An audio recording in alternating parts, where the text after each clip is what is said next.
Hello friends, welcome back to the next lecture. NEET Crash Course Day 9, Unit 3 માં chapter number 10 cell division મતલબ કે કોષ વિભાજનનો અભ્યાસ કરશું આજે આપણે. આગળના લેક્ચરમાં આપણે કોષ એક સજીવનો એકમ જે છે ચેપ્ટરનો અભ્યાસ કર્યો એટલે એની સાથે લિંક જે છે એવું ચેપ્ટર બીજું જેના વિશે આપણે આજે અભ્યાસ કરવાના છીએ. બરાબર, કોષ વિભાજન અને કોષ ચક્ર જે છે ચેપ્ટરનું નામ થશે. તો તમને ખ્યાલ છે પ્રમાણે કોઈ પણ સજીવ જે છે એમાં વૃદ્ધિ દરમિયાન કોષોની સંખ્યા જે છે અને કદમાં વધારો થાય. બરાબર, તો કોષ વિભાજન જે છે એના માટે જવાબદાર મેઇન મુખ્ય બાબત આવશે કોષ ચક્ર. કોષ ચક્ર જે છે એમાં મુખ્ય બે ભાગ, એક આવશે શરૂઆતનો ભાગ જે છે આવશે આંતરાવસ્થા, બરાબર, અને બીજો ભાગ જે છે આવશે એમ તબક્કો. એમ તબક્કો મતલબ વિભાજન તબક્કો. આંતરાવસ્થામાં 3 તબક્કા, પેટા તબક્કા G1, S અને G2. બરાબર, 3 તબક્કા જે આવશે અને સાથે એક તબક્કો જે છે આવશે આંતરાવસ્થા નથી પણ એક અલગ તબક્કો છે એને આપણે G0 તબક્કો તરીકે પણ ઓળખીએ છીએ. એમ તબક્કો જે છે એને મુખ્ય બે વિભાજન તરીકે લઈએ તો એક પ્રકાર વિભાજન જે છે એનો પ્રકાર છે સંભાજન અને બીજો પ્રકાર જે છે એ છે અર્ધીકરણ. સંભાજનમાં પિતૃમાંથી નિર્માણ થતા કોષો જે છે એમાં સમાન રંગસૂત્રની વહેંચણી થશે. અર્ધીકરણ હોય એમાં રંગસૂત્રો જે છે એનું પ્રમાણ અડધું થઈ જશે. સંભાજન અને અર્ધીકરણ જે છે એ બંને પ્રક્રિયા આમ તો સળંગ પ્રક્રિયા છે પણ એને બે વિભાગમાં વહેંચવામાં આવે. મતલબ એમાં સૌથી પહેલું થશે કોષ કેન્દ્ર વિભાજન. કોષ કેન્દ્ર વિભાજન પછી થશે એમાંથી કોષ રસ વિભાજન. હવે આ કોષ કેન્દ્ર વિભાજન જે છે એના પેટા તબક્કા જેમ કે પૂર્વાવસ્થા, ભાજનાવસ્થા, ભાજનોત્તરાવસ્થા અને અંત્યાવસ્થા. 4 તબક્કા. આ ચાર તબક્કા જે છે એ પૂરા થશે એટલે શરૂ થશે કોષરસ વિભાજન. કોષરસ વિભાજન થશે, બરાબર, એટલે સંભાજનમાં એક કોષ જે છે, બરાબર, એમાંથી સમાન એના જેવા જે છે બે બાળકોષોનું નિર્માણ થશે. બરાબર, જેમાં રંગસૂત્ર પ્રમાણ મતલબ કે અહીંયા રંગસૂત્ર પ્રમાણ n હશે તો બાળકોષમાં રંગસૂત્ર પ્રમાણ n નું n જ રહેશે. 2n હશે તો બંનેનું 2n રહેશે. બરાબર, એટલે આ થઈ ગયું સંભાજન. સેમ એવી જ રીતે અર્ધીકરણમાં પણ એ જ રીતે અર્ધીકરણ તબક્કામાં બે વિભાગ છે. આખી પ્રક્રિયા બે વિભાગમાં વિભાજિત થાય. એક છે અર્ધીકરણ 1, બીજો વિભાગ આવશે અર્ધીકરણ 2. આ બંને અર્ધીકરણ જે છે એની વચ્ચેનો એક આરામ તબક્કો, બરાબર, વિરામ તબક્કો, એના નામ આપ્યું છે ઇન્ટરકાઇનેસિસ. બરાબર, જેમાં અર્ધીકરણ 1 પૂરું થાય, અર્ધીકરણ 2 ચાલુ થાય, વચ્ચેનો તબક્કો એને કહેવાય ઇન્ટરકાઇનેસિસ. અર્ધીકરણ 1 માં આગળની જેમ જ ફરીથી તબક્કા પૂર્વાવસ્થા 1, ભાજનાવસ્થા 1, ભાજનોત્તરાવસ્થા 1 અને અંત્યાવસ્થા 1. બરાબર, આવા 4 જે છે તબક્કા. આ ચારેય તબક્કા પૈકી સૌથી લાંબો તબક્કો જે છે એ છે પૂર્વાવસ્થા. જે પૂર્વાવસ્થા ફરીથી પાછા પેટા 5 તબક્કા જે છે એમાં વિભાજિત થાય. બરાબર, જેમ કે લેપ્ટોટીન, ઝાયગોટીન, પેકિટીન, ડિપ્લોટીન અને ડાયકાઇનેસિસ. આવા 5 તબક્કા પૂરા થાય પછી આવશે ભાજનાવસ્થા, ભાજનાવસ્થા પછી ભાજનોત્તરાવસ્થા અને એના પછી અંત્યાવસ્થા. અંત્યાવસ્થા 1 પૂરી થાય એટલે ચાલુ થશે ઇન્ટરકાઇનેસિસ. ઇન્ટરકાઇનેસિસ પછી ફરીથી તબક્કા જે છે અર્ધીકરણ 2 ના, જેમાં પૂર્વાવસ્થા 2, ભાજનાવસ્થા 2, ભાજનોત્તરાવસ્થા 2 અને અંત્યાવસ્થા 2. આવી રીતે અર્ધીકરણ થશે એટલે એક કોષ હોય 2n બંધારણ ધરાવતો હોય એમાંથી 4 જે છે બાળકોષોનું નિર્માણ થાય. ખબર નહીં, 4 કોષમાં રંગસૂત્ર અડધા વહેંચાઈ જાય એની પ્લોઈડી 2n માંથી થઈ જશે n. બરાબર, આમાં 2 કોષો નિર્માણ થાય, આમાં 4 કોષ નિર્માણ થાય. અર્ધીકરણમાં જે રંગસૂત્ર બંધારણ હોય એના કરતા અડધું થઈ જાય, બરાબર. એટલે આ ખાલી સામાન્ય પ્રસ્તાવના, આટલી બાબત જે છે ભણવાની છે. ઇમ્પોર્ટન્ટ ચેપ્ટર છે, બરાબર. ચેપ્ટર જે છે બહુ નાનું છે અને થિયરિકલ પાર્ટ જે છે આપેલો છે એમાંથી જ બેઠા બેઠા ક્વેશ્ચન પૂછાય છે અને રોકડા માર્ક છે નીટ માટે, બરાબર. આમાંથી ક્વેશ્ચન જે પૂછાય છે બહુ ચેપ્ટર જે છે એનું કદ નાનું છે પણ એને સંબંધિત જે છે એનું ઇમ્પોર્ટન્સ બહુ વધારે છે, બરાબર. એટલે એક ભાગ થિયરિકલ જોઈએ. સૌથી પહેલા શરૂઆત થશે આગળ કીધું પ્રમાણે કોષ ચક્ર, બરાબર. આખું કોષ વિભાજન જે છે એને એક ચક્ર સ્વરૂપે ગોઠવેલું છે, ચક્રીય તબક્કાઓ છે, એનું નામ આપ્યું કોષ ચક્ર, બરાબર. Cell cycle. તો કોષો લગભગ 24 કલાકમાં એકવાર વિભાજન પામે છે, મનુષ્ય માટે કીધું, બરાબર. સુકોષ કેન્દ્રિય કોષ છે મનુષ્ય માટે કોષ ચક્રનો સમયગાળો કેટલો થાય તો 24 કલાક, જેમાં વિવિધ પ્રકારના કોષમાં સમયગાળો જુદો હોય. જેમ કે ઈસ્ટ કોષ જે છે એમાં એક ચક્ર માત્ર 90 મિનિટમાં પૂર્ણ થાય, બરાબર. એક કોષીય ફૂગ જે છે એમાં આ ચક્રનો સમયગાળો 90 મિનિટ. આગળ કીધું પ્રમાણે બે તબક્કા, એક છે ઇન્ટરફેઝ આંતરાવસ્થા, બીજો તબક્કો છે એમ તબક્કો, બરાબર. આ જે ભાગ જે છે આટલો થશે તબક્કો થશે એમ તબક્કો, અને વધારે ભાગ જે છે એ થશે આખું આંતરાવસ્થા, બરાબર. આ બધો ભાગ જે છે એ થશે આંતરાવસ્થા. એટલે ખ્યાલ આવી જાય કે બધા તબક્કામાં સૌથી વધારે સમય જે છે આંતરાવસ્થા લે છે.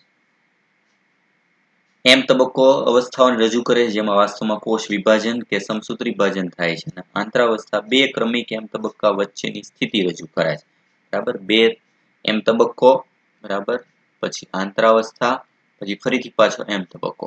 એટલે બે ક્રમિક એમ તબક્કા વચ્ચેનો જે છે ગેપ એને કહેવાય આંતરાવસ્થા.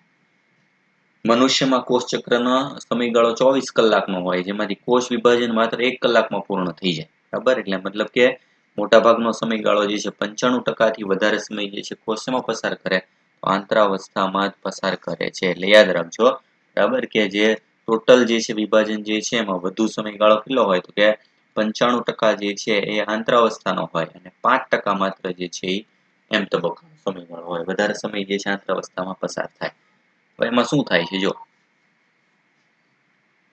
એમ તબક્કાની શરૂઆત કોષ કેન્દ્ર વિભાજનથી થાય છે, જે બાળ રંગસૂત્ર જે છે એનું નિર્માણ અને કોષરસ વિભાજનથી અંત પામે છે. તબક્કામાં બે મેઇન તબક્કા આવશે. એમ તબક્કો જે છે એમાં બે તબક્કા કયા તો કે સૌથી પહેલું જે છે એ છે કેરિયોકાઇનેસિસ. કેરિયોકાઇનેસિસ મતલબ કોષ કેન્દ્ર વિભાજન. કોષ જે છે એની અંદર એક કોષ કેન્દ્ર છે એના બદલે એમાંથી બે કોષ કેન્દ્રનું નિર્માણ થવું, બરાબર. કોષ કેન્દ્ર વિભાજન થાય. પછી વિભાજન આવે કોષ રસ વિભાજન. કોષ રસ વિભાજન જે છે એનો મતલબ સાઇટોકાઇનેસિસ. સાઇટોકાઇનેસિસ જે છે એમાં શું થશે કે આજે એક કોષમાં બે કોષ કેન્દ્ર બની ગયા છે ને વચ્ચેથી જુદા પાડીને એમાંથી સ્વતંત્ર બે કોષો જે છે એ છૂટા પાડવાની પ્રક્રિયા, બરાબર, એ થશે કોષ રસ વિભાજન. આવી રીતે બે તબક્કા. આ સમય દરમિયાન કોષ ક્રમશઃ કોષ વૃદ્ધિ, ડીએનએ સ્વયંજનન બંનેમાંથી પસાર થઈ અને વિભાજન પામે છે. એટલે આંતરાવસ્થામાં શું થાય છે તો કે આંતરાવસ્થાનો મતલબ સિમ્પલ કોષને વિભાજન માટે તૈયાર કરવું. તૈયાર કરવા માટે 3 પેટા તબક્કા, G1 એટલે ગેપ 1, સિન્થેસિસ એટલે S તબક્કો અને G2 એટલે ગેપ 2 તબક્કો. હવે પહેલું G1 તબક્કો સંભાજન અને ડીએનએ સ્વયંજનનની શરૂઆત વચ્ચેનો મધ્યસ્થી તબક્કો છે. જો સંભાજન એટલે જે છે એમ તબક્કો, બરાબર. આની આગળ કયો તબક્કો હોય એમ, પછી આવે G1, પછી આવે S, પછી આવશે G2, ફરીથી પાછો એમ.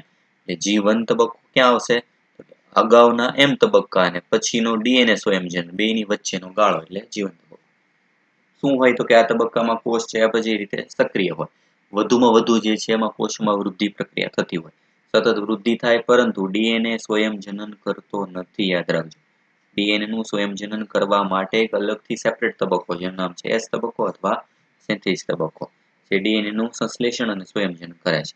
આ દરમિયાન પ્રત્યેક કોષમાં ડીએનએ ની માત્રા બમણી થાય છે. યાદ રાખજો, રંગસૂત્રની માત્રા નહીં, ડીએનએ ની માત્રા, બરાબર. ડીએનએ જે છે એની માત્રા જે હોય બમણી થઈ જાય. એટલે કે ડીએનએ શરૂઆતમાં 2 કાર્બન હોય તો પછી થઈ જશે 4 કાર્બન. તેમ છતાં પણ રંગસૂત્રની સંખ્યામાં કોઈ વધારો થતો નથી. ઇમ્પોર્ટન્ટ, બરાબર. દાખલા તરીકે આ જે ભાગ જે છે આને એક રંગસૂત્ર જ કહેવાય. જ્યારે એસ તબક્કો પૂરો થાય એટલે રંગસૂત્ર આ રીતે થઈ જાય તો આ પણ એક રંગસૂત્ર જ કહેવાય. આ રંગસૂત્ર જે છે બરાબર એક કહેવાય. આ પણ રંગસૂત્ર જે છે એ એક કહેવાય, બરાબર. ડીએનએ જે છે એમાં એક કાર્બન, ડીએનએ જે છે આમાં કહેવાય 2C, 2 કાર્બન. આમાં ડીએનએ 1, 2, 3 અને 4 કાર્બન કેટલા થઈ ગયા ડીએનએ ના સમજવા માટે 4 કાર્બન, મતલબ શું થાય છે બમણું. રંગસૂત્ર સમાન, એટલે રંગસૂત્ર બદલાતા નથી, બરાબર. એસ તબક્કો જે છે માત્ર ડીએનએ નું પ્રમાણ બમણું કરે છે. જો જીવન અવસ્થામાં કોષ દ્વિકીય એટલે કે 2n રંગસૂત્ર ધરાવતો હોય તો એસ માં પણ તેની સંખ્યા એટલી જ હોય છે, 2n ના 2n જ રહેશે. રંગસૂત્રનું પ્રમાણ જે છે એનું 2n માંથી 4n નથી થઈ જતું, બરાબર. એની સંખ્યા એટલી રહેશે, એટલે ખાસ યાદ રાખો. એના પછી પ્રાણી કોષમાં એસ તબક્કા દરમિયાન કોષ કેન્દ્રમાં ડીએનએ સંયોજનની શરૂઆત થવાની સાથે તારા કેન્દ્રના કોષ રસમાં દ્વિગુણની શરૂઆત થાય છે. સાથે યાદ રાખો, ડીએનએ નું સંયોજન થાય છે, સાથે સાથે તારા કેન્દ્ર પણ બમણા થાય છે એસ તબક્કા દરમિયાન પ્રાણીઓમાં. વનસ્પતિમાં તારા કેન્દ્ર નથી હોતું. એના પછી નેક્સ્ટ આવશે G2 અવસ્થા દરમિયાન સંભાજનની તૈયારી રૂપે પ્રોટીનનું સંશ્લેષણ થાય. પ્રોટીન કયા ખાસ કરીને તો ટ્યુબ્યુલિન. ટ્યુબ્યુલિન જેવા પ્રોટીન જે છે જે સૂક્ષ્મ નલિકાના બંધારણમાં હોય, બરાબર, એનું નિર્માણ થવા માંડે. કોષની સતત વૃદ્ધિ જે છે ચાલુ રહે. વિભાજન માટેના જરૂરી બધા પ્રોટીન એ નિર્માણ થવા માંડે. પુખ્ત પ્રાણીમાં કેટલાક કોષો વિભાજન પામતા નથી, જેમ કે હૃદયના કોષ, બરાબર. હૃદયનું કદ સતત નથી વધતું અને કેટલાક કોષો ક્યારેક જ વિભાજન પામે છે, બરાબર. જ્યારે તેઓ ક્ષતિગ્રસ્ત કે મૃત કોષોના નુકસાનને કારણે બદલવાના હોય, બરાબર. જે ફરીથી વિભાજન પામતા નથી એ ક્યાં જાય તો કે જીવન અવસ્થામાંથી નીકળી નિષ્ક્રિય અવસ્થા અથવા તો વિરામી અવસ્થા G0 અવસ્થામાં દાખલ થાય છે, બરાબર. જેમાં કોષો ચયાપચયિક રીતે સક્રિય હોય પરંતુ વિભાજન પામતા નથી. તેનું વિભાજન સજીવની આવશ્યકતા પ્રમાણે થાય. જો જરૂર પડશે તો વિભાજન કરશે, બાકીનું વિભાજન અટકી જાય. તો વિભાજન અટકાવનાર તબક્કો, બરાબર, એને કહેવાય શાંત તબક્કો, આરામ તબક્કો G0. એના પછી પ્રાણીઓમાં સંભાજન માત્ર દ્વિકીય દેહી કોષમાં થાય છે, છતાં થોડાક અપવાદ સાથે એકકીય કોષો સમવિભાજનથી પણ વિભાજન જે છે પામે છે. દાખલા તરીકે નર મધમાખી, બરાબર. આવી ગયું આગળ કે નર માખી જે છે એનું શરીર જે છે એ એકકીય છે, એમ મતલબ કે એમાં સંભાજન થઈને એના શુક્રકોષો બને, એન જન્યુ બને. એન જન્યુ શું કહેવાય તો કે એમ શુક્રકોષ. બધામાં શુક્રકોષ જે છે, બરાબર, મતલબ કે લિંગી કોષો બનાવવા માટે સામાન્ય રીતે અર્ધીકણ થાય, પણ આ એક અપવાદ છે કે જેમાં લિંગી કોષો બનાવવા માટે પણ પ્રક્રિયા કઈ થાય છે સંભાજન. તેનાથી વિપરીત વનસ્પતિમાં સંભાજન એકકીય અને દ્વિકીય બંને પ્રકારના કોષોમાં થાય. એન સ્વરૂપનું શરીર હોય તેમાંથી જન્યુ પણ એન બને. 2n શરીર હોય તેમાંથી જન્યુ જે છે એ 2n સ્વરૂપે બની શકે. વનસ્પતિમાં સંતતિનું એકાંતર જનન થાય છે, બરાબર. જન્યુ જનન અને બીજાણુ જનન તબક્કો ભણી ગયા. એવી વનસ્પતિ જાતિના ઓળખ જે છે જેમાં એકી કોષોમાં સંભાજન જોવા મળે. એકી કોષોમાં સંભાજન જોવા મળે, મોટાભાગે ઉદાહરણ આવશે એમાં એકાંગી, બરાબર, મતલબ કે બધી લીલ. એમ તબક્કો, બરાબર, મતલબ કે આંતરાવસ્થા પૂરી થાય પછીનો મેઇન તબક્કો આવશે એમ તબક્કો. તો આ તબક્કામાં જે પેટા તબક્કા છે એની ચોક્કસ ખાસિયતો જે છે, બરાબર, એ ખાસ યાદ રાખવાનું છે. આગળ કીધું પ્રમાણે આ એક સળંગ પ્રક્રિયા છે, પણ સમજવા માટે આપણે એને પેટા તબક્કા જે છે વિભાજિત કરેલા છે. 4 તબક્કા: પૂર્વાવસ્થા, ભાજના, ભાજનોત્તરા, ભાજનાંતિમા, નામ યાદ રાખો. અંત્યાવસ્થા છે એ જ ભાજનાંતિમા, પશ્વાવસ્થા એ છે ભાજનોત્તરા, મધ્યાવસ્થા એ છે ભાજનાવસ્થા. એમાં સૌથી પહેલું પૂર્વાવસ્થા, બરાબર, મતલબ કે જ્યાં વિભાજનની શરૂઆત થાય છે. આંતરાવસ્થાના S અને G2 તબક્કાને અનુસરતી સમવિભાજનની કોષ કેન્દ્ર વિભાજનની પ્રથમ અવસ્થા. સૌથી પહેલા તો આ કોષ કેન્દ્ર વિભાજનની પ્રક્રિયા છે. શરૂઆત ક્યાંથી થાય તો S તબક્કો પૂરો થાય, G2 પૂરો થાય, પછી પહેલી તબક્કો જે શરૂ થાય પૂર્વાવસ્થા. S અને G2 માં બનતા નવા ડીએનએ અણુ એકબીજાથી જુદા હોતા નથી, પરંતુ સાથે વીંટળાયેલા હોય. મતલબ કે આ રીતે એક ડીએનએ હોય એમાંથી જ આ રીતે બીજું ડીએનએ બની ગયું હોય. એ સળંગ વીંટળાયેલી અવસ્થામાં ડીએનએ વ્યવસ્થિત દેખાતું ન હોય, એટલે એને દેખાય એવી અવસ્થામાં ફેરવવામાં આવે. એને કહેવાય રંગસૂત્રોના ઘનીકરણની શરૂઆત, જે પૂર્વાવસ્થાની ઓળખ છે, બરાબર. જેમાં રંગસૂત્રી દ્રવ્ય સ્પષ્ટ થવા લાગે છે. તારા કેન્દ્રનું દ્વિગુણન S તબક્કામાં થયેલું હતું, હવે કોષના વિરુદ્ધ ધ્રુવો તરફ આગળ વધે. આવી રીતે તારા કેન્દ્ર 2 બની ગયા હોય, ધીમે ધીમે હવે બંને ધ્રુવ તરફ જે છે આગળ વધશે. પૂર્વાવસ્થાના અંતમાં મહત્વપૂર્ણ ઘટના થાય છે. ખાસ ઇમ્પોર્ટન્ટ આ બધા મુદ્દા આપેલા છે. પૂર્વાવસ્થાની ખાસિયત શું જો, રંગસૂત્રનું ઘનીકરણ, આવો શબ્દ આવે ઘનીકરણ એટલે હંમેશા પૂર્વાવસ્થા જ હોય, જેમાં રંગસૂત્રોમાં 2 એકલ સૂત્ર અને તેમને સાંકળતા એક સેન્ટ્રોમિયરનું બનેલું હોય, પણ એ દેખાતું ન હોય. આવી રીતના બે એકલ સૂત્ર અને વચ્ચે સંકળતું સેન્ટ્રોમિયર આવું હોય પણ હજી સ્પષ્ટ દેખાતું નથી. આવું ન હોય, દેખાતું નથી, જ્યાં સુધી નથી દેખાતું ત્યાં સુધી મતલબ પૂર્વાવસ્થા ચાલુ છે. તારા કેન્દ્ર અંતરાવસ્થામાં બેવડાયેલું તો હવે વિરુદ્ધ ધ્રુવ તરફ ગતિ કરે છે અને ત્રિજ્યાવર્તી સૂક્ષ્મ નલિકા ઉત્પન્ન કરે છે જેને તારા કિરણો કહે છે. બે તારા કિરણો દ્વિધ્રુવીય દ્રાક સાથે જોડાઈને સમવિભાજન પ્રસાધન જે છે રચે છે. મતલબ કે કોષમાં બે બાજુના તારા કેન્દ્ર જે છે એમાંથી આવા તારા કિરણો જે છે નિર્માણ થવા માંડે, ત્રાકતંતુ જેને કહીએ છીએ. પૂર્વાવસ્થાના અંત ભાગમાં, શરૂઆત વાળા ભાગમાં જે આગળ થયું પ્રમાણે અંતમાં શું થાય તો કે તેમાં ગોલ્ગી પ્રસાધન, અંતકોષ રજાળ, કોષ કેન્દ્રિકા અને કોષ કેન્દ્ર પટલ જોવા મળતા નથી. જો પ્રારંભિક પૂર્વાવસ્થામાં આ પટલ હાજર હતું, બરાબર હાજર છે, જ્યારે અંતિમ પૂર્વાવસ્થા જે છે એમાં પટલ ધીમે ધીમે વિઘટન પામવા માંડે. મતલબ કે રંગસૂત્ર જે છે જો આ દ્રવ્ય સ્વરૂપે હતું એ ધીમે ધીમે ઘનીકરણ પામી અને આવી રીતના રંગસૂત્રની જોડ જે છે એનું નિર્માણ કરવા માંડે. કયા કયા ભાગ વિભાજન? ગોલ્ગી પ્રસાધન, અંતકોષ રજાળ, કોષ કેન્દ્રિકા અને કોષ કેન્દ્ર પટલ આ બધા ગાયબ થઈ જાય. ક્યારે? અંત્ય પૂર્વાવસ્થા. નેક્સ્ટ એના પછી અગત્યનો ભાગ ભાજનાવસ્થા અથવા તો મધ્યાવસ્થા. ક્યારે શરૂ થાય તો કોષ કેન્દ્ર પટલનું સંપૂર્ણ વિઘટન થયા બાદ તેની બીજી અવસ્થા ચાલુ થાય જેમાં રંગસૂત્રો કોષ રસમાં ફેલાઈ જાય. કારણ કે આ પટલ જે હતું વચ્ચે, બરાબર, એ પટલ નીકળી ગયું હોય એટલે આખા કોષમાં રંગસૂત્રો ફેલાઈ જાય. રંગસૂત્રોની ઘનીકરણ પ્રક્રિયા પૂર્ણ થઈ જાય અને તેનું સ્પષ્ટ નિરીક્ષણ કરી શકાય છે. એટલે યાદ રાખજો, રંગસૂત્રોની બાહ્ય રચનાનો અભ્યાસ કઈ તબક્કામાં કરી શકાય છે સરળતાથી? તો કઈ આવશે? ભાજનાવસ્થા. કે આ અવસ્થામાં જ રંગસૂત્રો સ્પષ્ટ દેખાતા હોય, જેમાં રંગસૂત્રો બે એકલ સૂત્રોના બનેલા હોય અને વચ્ચે સેન્ટ્રોમિયર થી જોડાયેલા હોય. મતલબ કે એનું આવો સ્વરૂપ જે છે આકાર સ્પષ્ટ હવે દેખાતો હોય. સેન્ટ્રોમિયરની સપાટી પર કાઇનેટોકોર નામની બીમ જેવી રચના જોઈ શકાય. બરાબર, સેન્ટ્રોમિયરની બે બાજુ આવી તકતી જેવી રચના કે જેની સાથે ત્રાકતંતુઓ જોડાવાના છે. ત્રાકતંતુઓ રંગસૂત્રના સેન્ટ્રોમિયર સાથે જોડાઈને તેના મધ્ય વિસ્તારમાં ગોઠવે છે. પ્રત્યેક એકલ સૂત્ર એક ધ્રુવ તરફ ત્રાકતંતુ પોતાના કાઇનેટોકોર વડે જોડાઈ જાય છે, જ્યારે બીજું ધ્રુવ જે છે એના તરફ જોડાય છે અને તે મધ્યાવસ્થાની ઓળખ છે. જો આકૃતિ આગળ દર્શાવ્યા પ્રમાણે ભાજનાવસ્થાની ઓળખ શું છે તો કે બધા રંગસૂત્રો જે છે એક સેન્ટર લાઇનમાં ગોઠવાઈ ગયા. જો આ સેન્ટર લાઇન જે છે એને કહેવાય મધ્યાવસ્થા પટ્ટિકા અથવા ભાજન તલ. બરાબર, જ્યાંથી વિભાજન થવાનું છે.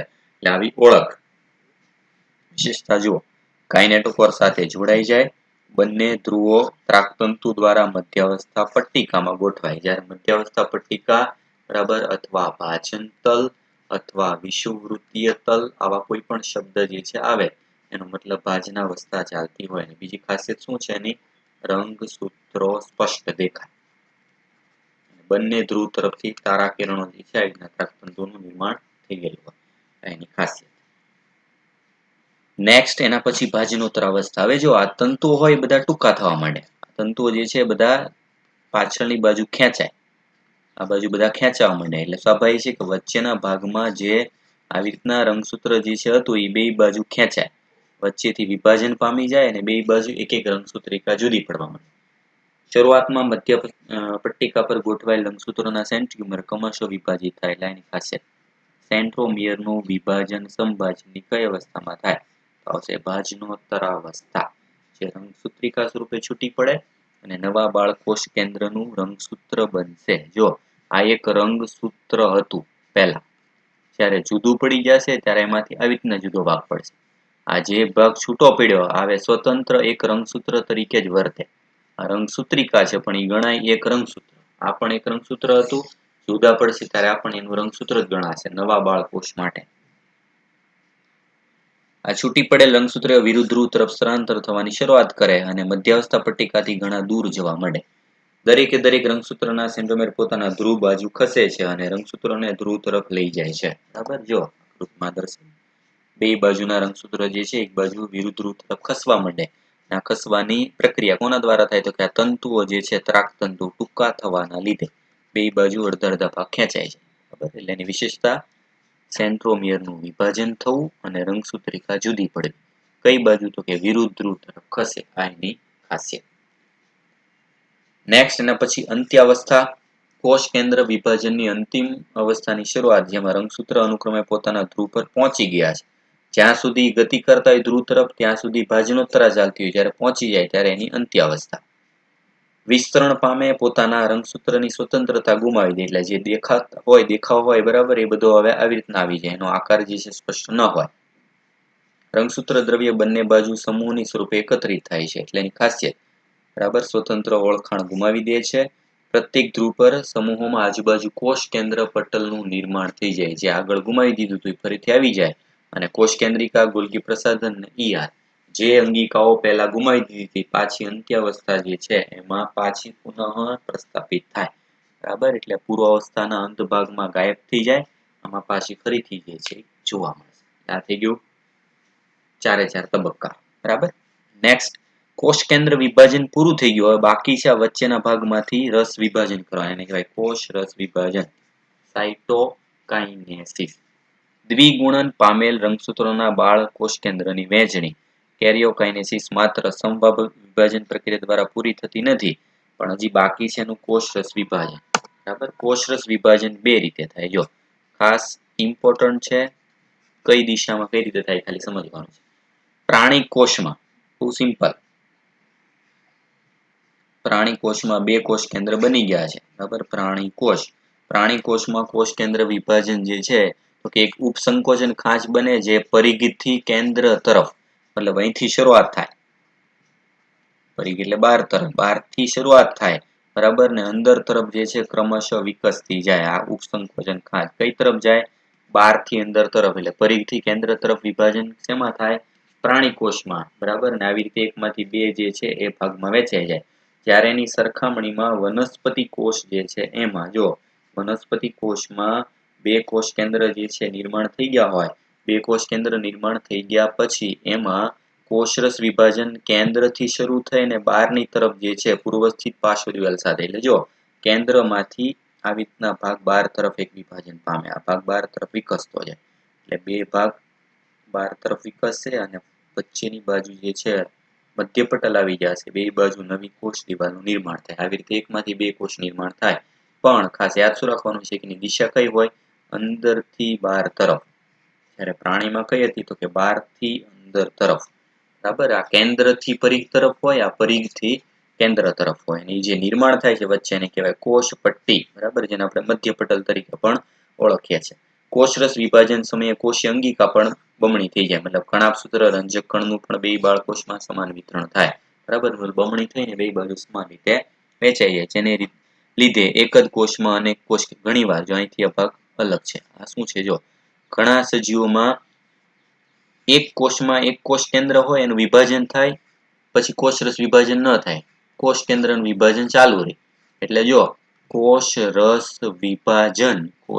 વિભાજન થતું નથી અને કોષ કેન્દ્ર વિભાજન ચાલુ રહે, કોષ કેન્દ્ર વિભાજન ચાલુ રહે, તો આવી સ્થિતિને શું કહેવાય?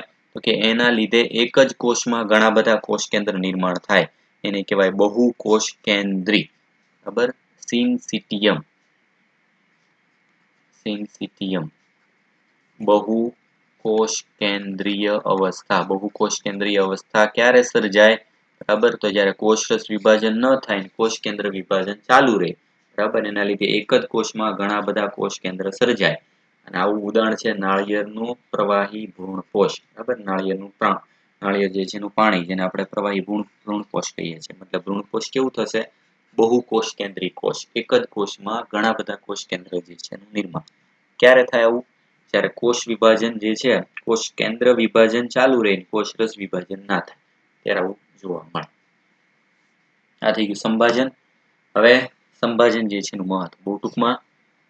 સૌથી પહેલા સંભાજન જે છે એ માત્ર દ્વિકીય કોષો પૂરતું મર્યાદિત છે, મતલબ મોટા ભાગે 2n જે છે કોષોમાં સંભાજન જોવા મળે, પણ કેટલીક નિમ્ન કક્ષાની વનસ્પતિ મતલબ કે એકાંગી અને કેટલાક વસાહતી કીટકો એકકીય કોષો બરાબર માં પણ સંભાજન દર્શાવે છે. લાપવાથી નિમ્ન કક્ષાની વનસ્પતિ એટલે લીલ બરાબર, એમાં અને વસાહતી કીટકોમાં નર જે મધમાખી આગળ કીધું એમાં n કોષોમાંથી પણ એનું નિર્માણ થાય છે બરાબર. અહીંયા આવ્યું છે સંભાજનમાં નિર્માણ પામેલ દ્વિકીય બાળકોષોમાં સમાન આનુવંશિક દ્રવ્ય હોય. 2n કોષમાંથી 2n કોષો બને, મતલબ કે રંગસૂત્રની સંખ્યા જળવાઈ રહે છે. સંખ્યા જળવાઈ રહે, રંગસૂત્રોની સંખ્યા જળવાઈ રહે છે એનો મતલબ શું થાય તો કે જે એક કોષ હોય ફલિતાંડ, બરાબર, ફલિતાંડમાં 2n હોય એમાંથી સમગ્ર શરીર બને. તો સમગ્ર શરીર જે છે એમાં દરેક કોષમાં રંગસૂત્રની સંખ્યા કેવી છે? 2n ની 2n. આ પ્રક્રિયા કઈ છે? સંભાજન. દરેક કોષમાં સમાન રંગસૂત્રની વહેંચણી. કોષીય વૃદ્ધિના પરિણામે કોષ કેન્દ્ર અને કોષરસ વચ્ચેનું પ્રમાણ અસંતુલિત થઈ જાય છે. એટલા માટે જરૂરી છે કે કોષ વિભાજન પામી અને આ પ્રમાણને જાળવી રાખે. પ્રમાણનું નામ યાદ રાખજો, એનું નામ છે કેરિયોપ્લાઝમિક ઇન્ડેક્સ. કેરિયોપ્લાઝમિક ઇન્ડેક્સ. કેરિયોપ્લાઝમિક ઇન્ડેક્સ એટલે KI.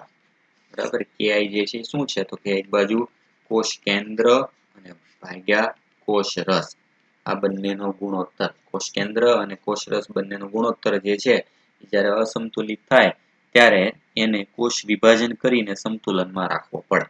કોષ કેન્દ્ર ભાગ્યા કોષ રસ જે છે ને કહેવાય કેરિયોપ્લાઝમિક ઇન્ડેક્સ, KI જે છે આ રીતે માપી શકાય. એના પછી મોટાભાગનું મેઇન કામ છે કોષનું સમારકામ. અધિચ્છદ જે છે બહારનું પડ, બરાબર, જેમ કે આપણી ચામડી, અન્નમાર્ગનું અસ્તર, રુધિર કોષો આ બધા બદલાતા રહે છે. તો બદલાતા કોષોની જગ્યાએ નવા કોષ ઉમેરવાનું કામ કોણ કરે? તો સંભાજનની પ્રક્રિયા. જેમ કે વનસ્પતિમાં અગ્રસ્થ અને પાર્શ્વસ્થ એધા જીવન પર્યંત જે છે વૃદ્ધિ થયા કરે એટલે નવા કોષો જે છે એ ઉમેરાણ કરે. ટેક્સ્ટ બુકની બેઠે બેઠી લાઈન જે છે યાદ રાખવાની છે. જે આમાં ખાસ કરીને મહત્વ આપેલું છે, મહત્વ જે છે બેઠે બેઠું પૂછાય છે. દરેકે દરેક આગળના તબક્કા છે, તબક્કાની જે વિશેષતાઓ પોઈન્ટ આઉટ કરીને આપેલી છે અને સાથે ખાસ આમાં આકૃતિ દ્વારા કયો તબક્કો દર્શાવે છે યાદ રાખવાનું છે. નેક્સ્ટ એના પછી આવશે અર્ધીકરણ. અર્ધીકરણ જે છે એમાં તફાવત શું આવશે સંભાજનની સરખામણીમાં? તો કે અર્ધીકરણ વાળા ભાગ જે છે મોટા ભાગે લિંગી પ્રજનન જે છે કોષોના નિર્માણ માટે જે છે એ ખાસ ઉપયોગી છે. દરેક સંપૂર્ણતઃ એકકીય સજીવોનું જૂથ હોય, દ્વિકીય કોષમાંથી જન્યુઓનું નિર્માણ જે છે આ રીતે થાય છે. આ પ્રક્રિયા ના પરિણામે રંગસૂત્રોની સંખ્યા બાળકોષમાં અડધી અથવા તો એકી બાળકોષનું નિર્માણ થાય. પ્રક્રિયાને અર્ધીકરણ કહે છે. જો 2n કોષ હોય, દૈહિક કોષ છે, એ દૈહિક કોષમાંથી જ્યારે અર્ધીકરણની પ્રક્રિયા થાય એટલે એમાંથી n પ્રકારના લિંગી કોષો નિર્માણ થાય. આ લિંગી કોષો એ શું છે તો કે આપણા શરીરના જન્યુઓ, બરાબર, જે શુક્રકોષો પણ હોઈ શકે અને અંડકોષો પણ હોઈ શકે. અંડકોષો અને શુક્રકોષો નિર્માણ કરવા માટે જવાબદાર અર્ધીકરણની પ્રક્રિયા છે. 2n માંથી n રંગસૂત્ર આમાં 23 જોડ હશે, ત્યારે આમાં માત્ર 23 રંગસૂત્રો હશે. જોડ નીકળી અડધી કરવાની પ્રક્રિયા કહેવાય અર્ધીકરણ. વનસ્પતિ અને પ્રાણીઓમાં જન્યુ જનન દરમિયાન અર્ધીકરણ થાય છે, બરાબર, અંડકોષ જનન અને શુક્રકોષ જનન. ફળ સ્વરૂપે એકકીય જન્યુઓનું સર્જન થાય છે, બરાબર, એટલે જન્યુઓ હંમેશા જે છે એ એકકીય સ્વરૂપે જ હોય છે, યાદ રાખજો. અર્ધીકરણની મુખ્ય વિશેષતા તો કે અર્ધીકરણમાં 2 ક્રમિક ચક્ર જે છે સંકળાયેલા છે, જેનું નામ આપ્યું છે અર્ધીકરણ 1, બીજું અર્ધીકરણ 2, પરંતુ DNA સ્વયંજનન એક જ વખત થાય છે, યાદ રાખજો. S તબક્કો 2 વાર થતો નથી. પહેલા તબક્કા દરમિયાન S તબક્કો આવશે, બીજા તબક્કા આગળ S તબક્કો હોતો નથી. એટલે આંતરાવસ્થા એક વખત હોય પણ એના અર્ધીકરણ જે છે ટોટલ 2 વખત થાય. S તબક્કામાં માતૃ રંગસૂત્રના સ્વયંજનનથી ઉદ્ભવતી 2 સમરૂપ લાક્ષણિક રંગસૂત્રિકાઓ જેને આપણે કહીએ છીએ સમજાત રંગસૂત્રિકા અથવા સમજાત રંગસૂત્રો એ નિર્માણ થાય અર્ધીકરણની શરૂઆત. સમજાત રંગસૂત્રોની જોડી બને છે અને અસમજાત રંગસૂત્રો અસમરૂપ રંગસૂત્રિકા, સમજાત રંગસૂત્રની અસમજાત રંગસૂત્રિકા વચ્ચે પુનઃ સંયોજન થાય છે. જો આવી રીતે સમજાત રંગસૂત્ર, આના માટે સમજાત આ થશે, આના માટે સમજાત આ થશે. અર્ધીકરણ જે છે એમાં વ્યતિકરણ કોના વચ્ચે થશે? આવી રીતે જો આ જે વ્હાઈટ ની સમજાત છે, આ વ્હાઈટ, આ જે છે ડાર્ક છે ની સમજાત છે, આ 2 અલગ અલગ સમજાત જે છે રંગસૂત્રોની સમજાત રંગસૂત્રો, પણ એની રંગસૂત્રિકાઓ કઈ? અસમજાત રંગસૂત્રિકા. અસમજાત રંગસૂત્રિકા શું કામ કીધી? જો કે એક રંગસૂત્રનો ડાર્ક ભાગ છે, એની બાજુનો આ લાઇટ ભાગ છે, એની વચ્ચે શું થાય? વ્યતિકરણ. વ્યતિકરણ જે છે મતલબ જનીનોની અદલા બદલી. જનીનોની અદલા બદલી થવાની પ્રક્રિયા એ અર્ધીકરણની ખાસિયત છે, બરાબર. એનાથી નવા જનીન સ્વરૂપ અસ્તિત્વમાં આવશે. અર્ધીકણ 2 ના અંતમાં 4 કોષોનું નિર્માણ થાય છે. એટલે આમાં એકમાંથી 4 કોષો બનશે, બરાબર. આગળ સંભાજન હોય એમાં એકમાંથી 2 કોષો બને. હવે એના તબક્કા. સૌથી પહેલો તબક્કો શરૂઆત થશે પૂર્વાવસ્થા 1, બરાબર. મોસ્ટ ઇમ્પોર્ટન્ટ, કારણ કે પૂર્વાવસ્થા જે છે એમાંથી વારંવાર જે છે ક્વેશ્ચન પૂછાય છે, ખાસ એના જે પેટા તબક્કા આપેલા છે એમાંથી. સંભાજનની પૂર્વાવસ્થાની સરખામણી અર્ધીકરણની પૂર્વાવસ્થા સ્પષ્ટ રીતે લાંબી છે અને વધુ જટિલ છે, બરાબર, કારણ કે એના પેટા તબક્કા છે. એમાં પહેલો તબક્કો લે લેપ્ટોટીન. લેપ્ટોટીન અવસ્થા દરમિયાન રંગસૂત્રો ધીમે ધીમે સ્પષ્ટ થતા માઇક્રોસ્કોપ દ્વારા જોઈ શકાય છે. રંગસૂત્રોનું ઘનીકરણ એ સમગ્ર લેપ્ટોટીન અવસ્થા દરમિયાન ચાલુ રહે છે. એટલે ખાલી પહેલા તબક્કામાં યાદ રાખવાનું છે રંગસૂત્રોનું ઘનીકરણ, બરાબર. હવે બીજી પેટા તબક્કાની શરૂઆત થાય છે જેને ઝાયગોટીન કહે. ઝાયગોટનો મતલબ થાય બમણું થવું. ઝાયગોટ એટલે ફલિતાંડ. એના પરથી જો ઝાયગોટની ખાસિયત શું, તો કે રંગસૂત્રોની લંબાઈને અનુરૂપ જોડી બનવા માંડે છે, જેને કહેવાય સાયનેપ્સિસ. આ પ્રકારની જોડીઓને સમજાત રંગસૂત્રો કહે છે. જે એક રંગસૂત્ર હોય એમાંથી એના જેવું બીજું રંગસૂત્ર જે છે બનવા માંડે, અથવા એક રંગસૂત્ર જેવું બીજું રંગસૂત્ર બનવાની પ્રક્રિયા, એને કહેવાય સાયનેપ્સિસ. સાયનેપ્સિસ પ્રક્રિયા કયા તબક્કા દરમિયાન થાય, તો આવશે ઝાયગોટીન. આ અવસ્થાની ઇલેક્ટ્રોન માઇક્રોસ્કોપ દર્શાવે છે કે સાયનેપ્સિસ એક જટિલ પ્રક્રિયા છે અને કોણ કરે છે, તો કે સિનેપ્ટોનિમલ સંકુલ, બરાબર. નિર્માણ જોડમાં રહેલા સમજાત રંગસૂત્ર દ્વારા થાય છે, જેને દ્વિસૂત્રી કે ચતુસૂત્રી કહે છે, જે કે તેની ઓળખ જે છે આગળના અવસ્થામાં સ્પષ્ટ દેખાય છે, બરાબર. જો આવી રીતે દેખાય છે એને કહેવાય દ્વિસૂત્રી, પણ ખરેખર કેવું છે, તો કે એકમાંથી 2 બની ગયા છે. એટલે 1, 2, 3 અને 4 4 સૂત્ર બનેલા છે કેવા ખરેખર ચતુસૂત્રી. એટલે દેખાય છે દ્વિસૂત્રી પણ છે ખરેખર ચતુસૂત્રી, કારણ કે જોડ બની ગઈ છે. જોડ કઈ છે, સાયનેપ્સિસ પ્રક્રિયા દ્વારા નિર્માણ થતી સમજાત રંગસૂત્રોની જોડ. કોણ જોડ બનાવે છે? સાયનેપ્સિસ. કયા તબક્કામાં? ઝાયગોટીન, બરાબર. એના પછી નેક્સ્ટ આગળ તબક્કો આવે છે પેકેટિંગ, બરાબર. પેકેટિન અવસ્થા દરમિયાન જે છે એ રંગસૂત્રોની 4 રંગસૂત્રિકાઓ જુદી પડે છે, જેને સ્પષ્ટપણે ચતુસૂત્રી ગણાય છે. જો જ્યારે દ્વિસૂત્રી દેખાતું હોય ત્યારે તબક્કો હોય ઝાયગોટીન. જ્યારે સ્પષ્ટ દેખાય, સ્પષ્ટ ચતુસૂત્રી દેખાવા માંડે, એનો મતલબ નેક્સ્ટ તબક્કો કયો આવી જાય? પેકેટિન. પેકેટિન અવસ્થાની ખાસિયત શું, તો કે રંગસૂત્રો સ્પષ્ટ રીતે હવે ચતુસૂત્રી દેખાય છે. પુનઃ સંયોજિત ગંઠિકાઓનું દ્રશ્યમાન થવું એની ખાસિયત છે. પુનઃ સંયોજિત ગંઠિકાઓ જે છે એનો મતલબ શું, જો તો કે રંગસૂત્ર જે આવેલા હોય, બરાબર, આવી રીતના 2 રંગસૂત્ર છે, એની અંદર ને બાજુના ભાગમાં આવા ગાંઠ જેવા ભાગ જે છે દેખાવા મળે. 2 રંગસૂત્ર વચ્ચેની જે છે આવા ગાંઠ જેવા ભાગ નિર્માણ થવું એને કહેવાય પુનઃ સંયોજિત ગંઠિકાઓ, જેમાં સમજાત રંગસૂત્રોની 2 ભિન્ન એકલ સૂત્રો વચ્ચે વ્યતિકરણ થાય છે. જો 2 સમજાત રંગસૂત્રો અને એની રંગસૂત્રિકાઓ 2 જુદી જુદી, એના વચ્ચે પ્રક્રિયા થાય છે, કઈ? વ્યતિકરણ. 2 સમજાત રંગસૂત્રો વચ્ચે જનીન દ્રવ્યોની અદલા બદલી થવી, એટલે મતલબ થાય વ્યતિકરણ. વ્યતિકરણ ઉત્સેચક જે છે એ દ્વારા નિયંત્રિત પ્રક્રિયા છે. એમાં ઉત્સેચકનું નામ જે છે યાદ રાખજો, રીકોમ્બિનેઝ. રીકોમ્બિનેઝ નામનો ઉત્સેચક વપરાય, કારણ કે આ વ્યતિકરણ માટે શબ્દ છે રીકોમ્બિનેશન. અને આ ઉત્સેચક પ્રક્રિયામાં ભાગ લે તેને રીકોમ્બિનેઝ કહે છે. રીકોમ્બિનેઝ ઉત્સેચક કયા તબક્કા દરમિયાન જોવા મળે? બરાબર, બહુ સિમ્પલ. ક્યારે આવશે? પેકેટિન. વ્યતિકરણ ક્યારે જોવા મળે? તો પેકેટિન. વ્યતિકરણ દ્વારા 2 રંગસૂત્રોના જનીનોનું પુનઃસંયોજન થાય છે અને આ અવસ્થા અંત સુધીમાં પૂર્ણ થાય, જેના ફળસ્વરૂપે રંગસૂત્રો જે છે જોડાયેલા હોય, જનીનોની અદલા બદલી થઈ ગઈ હોય, બરાબર. એટલે કે ડિપ્લોટીન અવસ્થાના શરૂઆતમાં સિનેપ્ટોનિમલ સંકુલનું વિઘટન થઈ જાય છે. શરૂઆત ક્યારે થયું હતું? આગળ શરૂઆતના ઝાયગોટીન તબક્કામાં. વિઘટન ક્યારે થઈ જાય? તો ડિપ્લોટીન અવસ્થામાં. દ્વિસૂત્રીય સમજાત રંગસૂત્રો એકમેકથી દૂર ખસવાની શરૂઆત થાય છે. જે સ્થળે વ્યતિકરણ થયેલું હોય ભાગ જળવાઈ રહે છે. આવી રીતે જો અંદરના ભાગ જે છે એમાં વ્યતિકરણ થયેલું છે, આ બંને ભાગ ત્યાંથી દૂર જવા માંડે, પણ હજી વ્યતિકરણ થયું છે, જ્યાં જનીનોની અદલા બદલી થઈ છે, એ ભાગ હજી જળવાયેલો છે. હવે જેમ જેમ ભાગ દૂર જશે, બરાબર, જેમ જેમ ભાગ દૂર જશે, બરાબર, એમ દૂર જવાના લીધે વચ્ચેના ભાગમાં જો આવી ચોકડી જેવો ભાગ દેખાશે, બરાબર. વ્યતિકરણના સ્થળે એક્સ આકારની રચના જોવા મળે, જેને કહેવાય સ્વસ્તિક ચોકડી. બરાબર, આ સ્વસ્તિક ચોકડી જે છે એ કયા તબક્કામાં દેખાય? સ્વસ્તિક ચોકડી જે છે દ્રશ્યમાન થવું એ કોની ખાસિયત છે?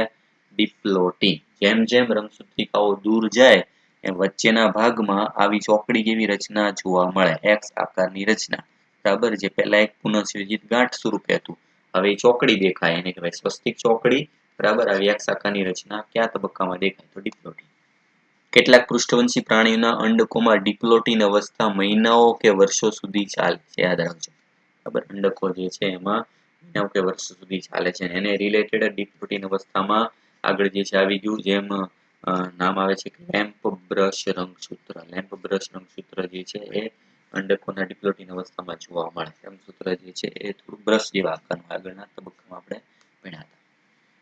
એના પછી પૂર્વાવસ્થાનો અંતિમ ભાગ જે છે આવશે વનનો અંતિમ ભાગ ડાયકાઇનેસિસ, જેમાં સ્વસ્તિક ચોકડી દૂર થઈ જાય, મતલબ વચ્ચેથી વિભાજન થઈ ગયું હશે અને રંગસૂત્રોનું ઘનીકરણ પૂર્ણ કક્ષાએ પહોંચે.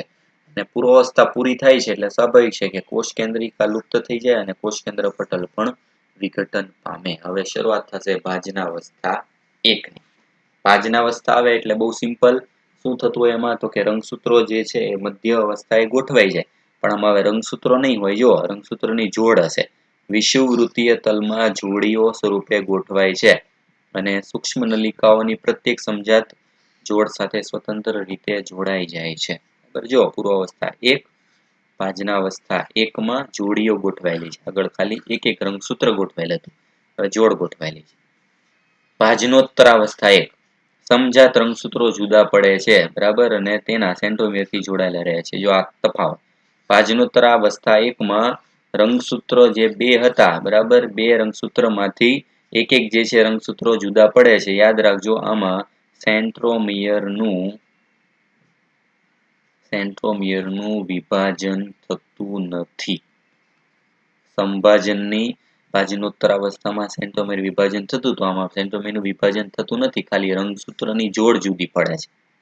અંત્યાવસ્થા કોષ કેન્દ્ર પટલ અને કોષ કેન્દ્રિકા નિર્માણ પામે છે. બરાબર, આ ભાગ ફરીથી નિર્માણ પામે છે. બે બાજુના એક એક રંગસૂત્ર જે છે, બરાબર, એમાં ગોઠવાઈ જાય. ઘણી વખત કેટલાક કિસ્સામાં રંગસૂત્રોનો થોડો ભાગ વિક્ષેપ પડે છે, આ લીધે સંપૂર્ણપણે જોવા મળતા નથી. બે ક્રમિક અર્ધીકરણની અવસ્થા વચ્ચેનો તબક્કો ઇન્ટરકાઇનેસિસ, આંતરકોષ વિભાજન. ઇમ્પોર્ટન્ટ છે, યાદ રાખજો. બહુ સિમ્પલ છે, પણ નીટમાં કેટલી બધી વાત પૂછાઈ ગયું છે. બે અર્ધીકરણ વચ્ચેનો તબક્કો ઇન્ટરકાઇનેસિસ અથવા આંતરકોષ વિભાજન, જે ટૂંકા ગાળાની છે. આ તબક્કા દરમિયાન ડીએનએ નું સ્વયંજનન થતું નથી, એટલે જે રંગસૂત્ર છે એમાં ડીએનએ નું પ્રમાણ એમનેમ જ આગળના તબક્કામાં રહેશે.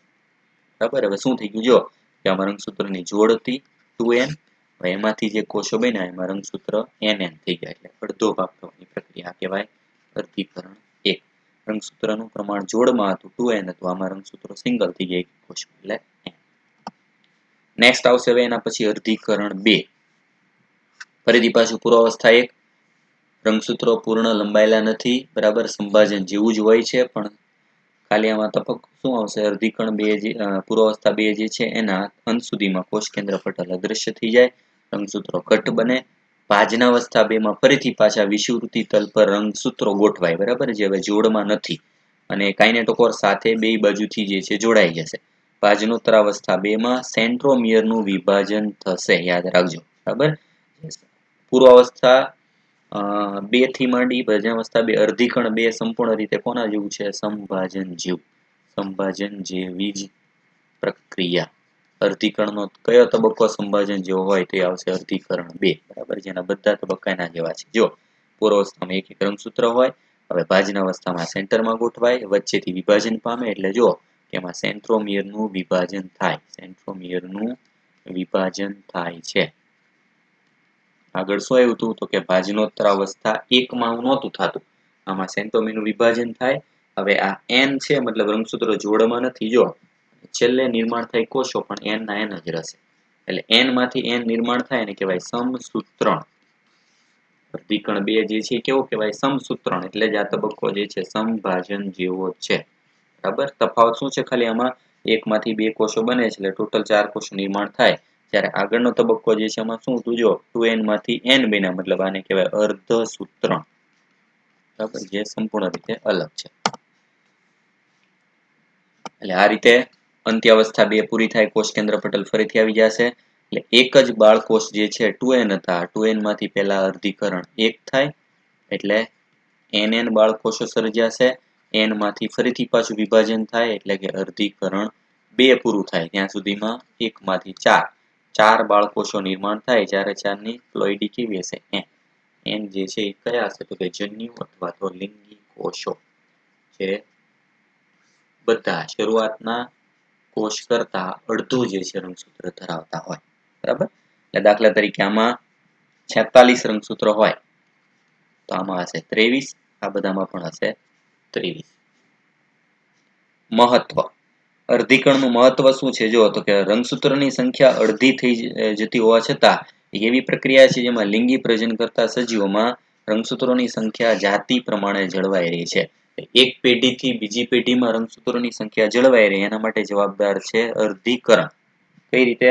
કારણ કે એક જાતિ જે છે એના જન્યુમાં અડધા રંગસૂત્રો વારસામાં આપે, શુક્રકોષ અને અંડકોષ સ્વરૂપે. એને શુક્રકોષ અને અંડકોષ બે પાછા જોડાય એટલે નવી જાતિ નિર્માણ થાય, નવી પેઢી. એમાં 23 જોડાય અને 46 જે છે પાછા ફરીથી રંગસૂત્રો થઈ જશે. એટલે 46 રંગસૂત્ર એક પેઢીથી બીજી પેઢીમાં જાળવી રાખવા માટે જરૂરી પ્રક્રિયા કઈ થાય? અર્ધીકરણ. એટલે પેઢી દર પેઢી એક તો સંખ્યા જાળવે છે અને ભિન્નતામાં પણ વધારો કરે. ભિન્નતા માટે જવાબદાર પ્રક્રિયા કઈ છે? વ્યતિકરણ. વ્યતિકરણ થવાના લીધે આ ભિન્નતા થશે, ઉદ્વિકાસ માટે એક ઉપયોગી પ્રક્રિયા છે, બરાબર.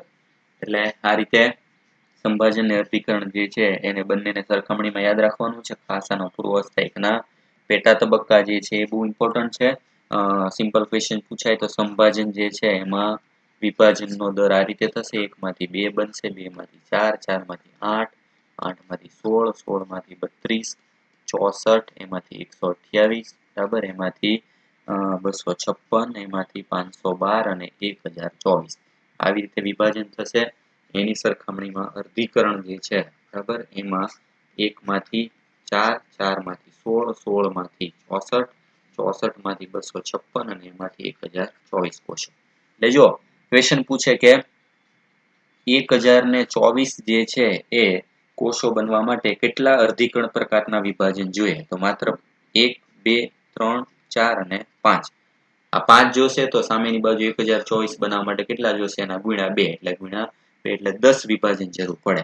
256 કોષો બનાવવા હોય, બરાબર, તો 256 કોષો બનાવવા માટે અર્ધીકરણના 4 વિભાજન જોઈએ, જ્યારે સંભાજનના 8 વિભાજન જોઈએ, બરાબર. 1, 2, 3, 4, 5, 6, 7 અને 8 વિભાજન જે છે એ જરૂરી છે, બરાબર. આને સંબંધિત એક ક્વેશ્ચન સિમ્પલ પૂછાય છે આવું, દાખલા તરીકે કોઈ પણ જે છે કોષ હોય, કોઈ પણ દાખલા તરીકે ચોખા જે છે એના 100 ટોટલ દાણા હોય, એનું નિર્માણ કરવા માટે કેટલા વિભાજન અર્ધીકરણ વિભાજન જરૂરી છે? અર્ધીકરણ વિભાજન જરૂરી છે, આવું ક્વેશ્ચન પૂછાય છે. કઈ રીતે? જો તો 100 જે છે દાણા બનાવે એનો મતલબ કે 100 પ્રકારના ફલિતાંડ બનાવે, એટલે એના માટે જરૂર પડશે 100 નરજન્યુની અને સાથે જરૂર પડશે 100 માદાજન્યુની. 100 નરજન્યુ બનાવે એટલે નરજન્યુમાં શુક્રકોષ જનન યાદ કરો, બરાબર, કે એકમાંથી નિર્માણ થાય છે 4. એકમાંથી 4 જે છે નિર્માણ થાય જન્યુ, અર્ધીકરણ નરજન્યુ બનાવવા માટે. તો 100 જન્યુ બનાવવા માટે 100 માટે કેટલા? તો 100 માટે જરૂર પડશે 25, બરાબર, કારણ કે 25 જે છે વિભાજન કરશું એટલે આપણને 100 જે છે નરજન્યુ બની જશે. ત્યારે માદાજન્યુમાં તો કે માદાજન્યુમાં એકમાંથી નિર્માણ થાય 4, પણ એમાંથી એક જ ખાલી સક્રિય રહે, બાકીના 3 વિઘટન પામે. વનસ્પતિમાં ભણી ગયા તમે, વિભાજન થાય એટલે બને 4 પણ સક્રિય એક જ રહેશે. તો આપણે 100 માદાજન્યુ બનાવવા માટે કેટલા જે છે વિભાજન કરવા પડશે? એકમાંથી એક બને છે, 100 માટે જરૂર પડશે 100 વિભાજન. એટલે 25 અર્ધીકરણથી 100 નરજન્યુ બને અને 100 અર્ધીકરણથી 100 માદાજન્યુ બને. ટોટલ કેટલા થશે? 125. આ થશે આન્સર. 100 જે છે દાણા નિર્માણ કરવા માટે ટોટલ અર્ધીકરણ કેટલા જોઈએ? તો 125 જે છે જોઈએ. આ ત્રિરાશી યાદ રાખવાની. 100 માટે 125 જોઈએ, બરાબર. તો એવી રીતે 200 માટે પૂછે તો કેટલા? 300 માટે પૂછે તો કેટલા? આના પરથી એવી આન્સર મળી શકે, બરાબર. આવી રીતે કોષ વિભાજન વાળો ચેપ્ટર જે છે બહુ સિમ્પલ છે અને આમાંથી રોકડા જે છે માર્ક જે છે એને મેળવી શકાય અને ટેક્સ્ટ બુકની થિયરી પ્રમાણે આકૃતિ સાથે બધા ભાગ જે છે યાદ રાખવાના છે, બરાબર. નેક્સ્ટ આગળના ભાગમાં આપણે બાયોમોલિક્યુલ્સ વાળું ચેપ્ટર જે છે ભણશું.